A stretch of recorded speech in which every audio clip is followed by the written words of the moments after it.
Hello guys, welcome to dream bikers. இன்றைக்கி என்ன வண்டி பார்க்க போகிறோம்? கிளாசிக் 350 தான் பார்க்க போகிறோம். என்னென்ன பண்ணியிருக்கோன்னு பார்த்தீங்கன்னா 1 by 1 பார்க்கலாம் வாங்க. இந்த வண்டியில் பார்த்தீங்கன்னா full and full air brush work பண்ணியிருக்கோம். கஸ்டமர் கேட்டதுனால இந்த தீம்ஸ்லாம் பண்ணி கொடுத்துருக்கோம். ஏன்னா எஸ்கே லோகோ போட்டு ஃபேன்ஸ் எல்லாம் ஒயிட் பண்ணுற மாதிரி ஏர் பிரஷ் ஒர்க் பண்ணி கொடுத்துருக்கோம். இந்த வண்டியில் பார்த்தீங்கன்னா full and full classy black paint பண்ணி ரிவர்ஸ் பண்ணியிருக்கோம். எல்லா இடத்துலையும் பென் பைப்பு பவுடர் கோட்டிங் தான் பண்ணியிருக்கோம். சிவகார்த்திகேயன் பாட்டிலில் ஃபயர் வச்சிருக்கிற மாதிரி ஏர் பிரஷ் ஒர்க் பண்ணி கொடுத்துருக்கோம். இந்த டேங்க்கில் பார்த்தீங்கன்னா full and full air brush work மட்டும் தான் பண்ணியிருக்கோம். ஒன்றும் கூட ஸ்டிக்கர் கிடையாது. இதில் கஸ்டமர் வந்து சிவகார்த்திகேயன் இமேஜ் போட்டு ஏர் பிரஷ் ஒர்க் பண்ணி கேட்டுருந்தாங்க.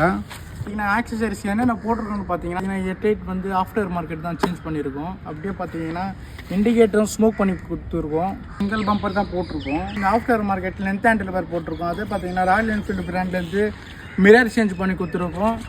ஆர்னும் சேஞ்ச் பண்ணி கொடுத்துருக்கோம். நீங்களே சவுண்ட் பாருங்கள்.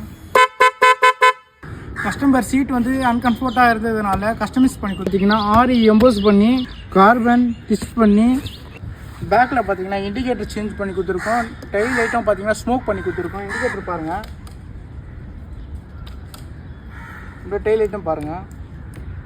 பார்த்தீங்கன்னா ஆஃப்டர் மார்க்கெட் சைலன்சர் தான் போட்டு கொடுத்துருக்கோம் கஸ்டமர் கேட்டதுனால.